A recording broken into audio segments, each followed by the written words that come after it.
But you will have periodic recessions, and you will have an occasional panic brought on by something that who knows where it comes from. The thing to remember at that time, I wrote an op-ed piece in the New York Times in the fall of 2008, and I said, that the country will come back. It'll go through a big recession and everything, but it'll come back, and it's coming back. So don't ever worry about America. It'll tell you, you're in the right place. I bought a book in 1949 by a fellow named Ben Graham called The Intelligent Investor. I don't remember what I paid, but aside from what I paid for my 2 marriage licenses, that was the best investment I ever made. It's very important to have the right framework. You need to have an approach to investing that's sound. And Graham's approach is simple, but some people adopt to it, and which I did immediately, and most people don't.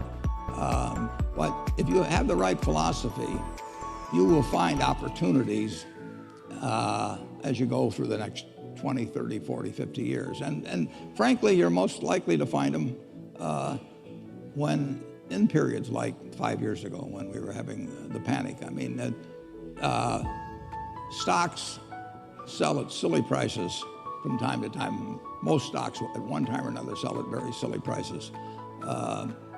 And it doesn't take a high IQ to figure out that they're cheap, but it does take a temperament that's willing to step up and actually act.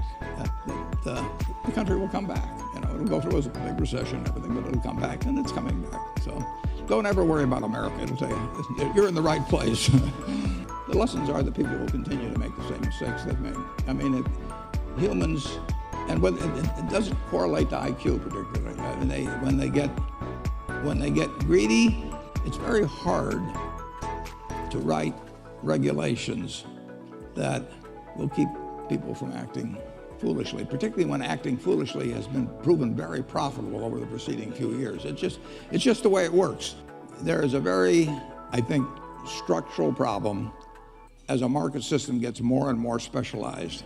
If you go back to an agrarian society like we had a couple hundred years ago with most people working on a farm, most people fit most job requirements. I mean, it was that as the world has become more and more specialized, I think we keep moving away from that. So a market system will not pay well for a significant percentage of society.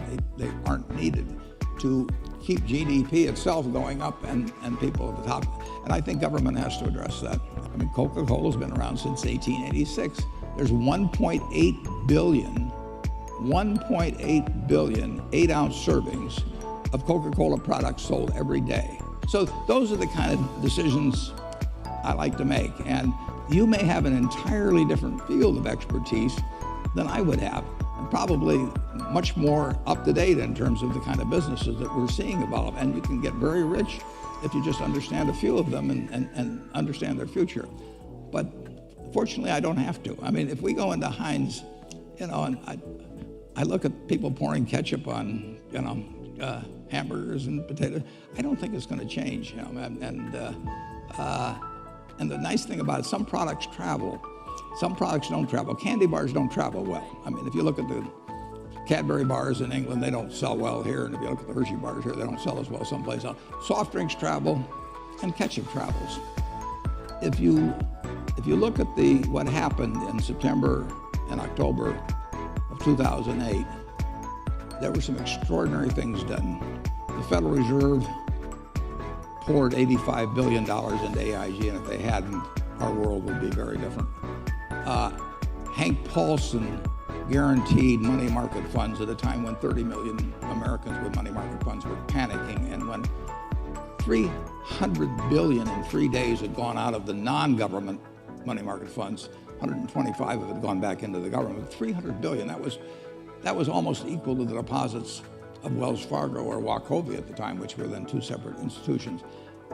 Both of those authorities, I don't think they can do that under Dodd-Frank. I don't think that Bernanke could do what he did, and I don't think that Paulson can do what he did. When there's a panic, the only thing that will stop it, basically, is when somebody who has the ability and the will says, I'm going to do whatever it takes. And basically that's what Bernanke and Paulson, and finally Congress in a kind of a reluctant way, but said to the American public, and you could believe it, if Bernanke said, I'm going to do whatever it takes, nobody knows what Section 13.3 of the Federal Reserve Act is, and it wasn't probably meant to do what he did with it, but he did it. In the same way with they call it the Exchange Stabilization Fund of the Treasury. It was enacted back in 1934. Nobody dreamt it would be used to take care of money market funds, but you had these strong characters who had the ability to print money in the case of Bernanke, and they said, we're going to do whatever it takes, and the president was behind them. That is the way you end a real panic. And I tell people, if they're going in the investment business, if you got 160 IQ, sell 30 points to somebody else, because you won't need it. I mean, I figured out very early, you don't have to be that smart in this business, which is fortunate, but you do have to have the right temperament, and you have to be able to ignore what other people are saying and simply look at the facts and decide, is this stock which is selling at X worth 2X?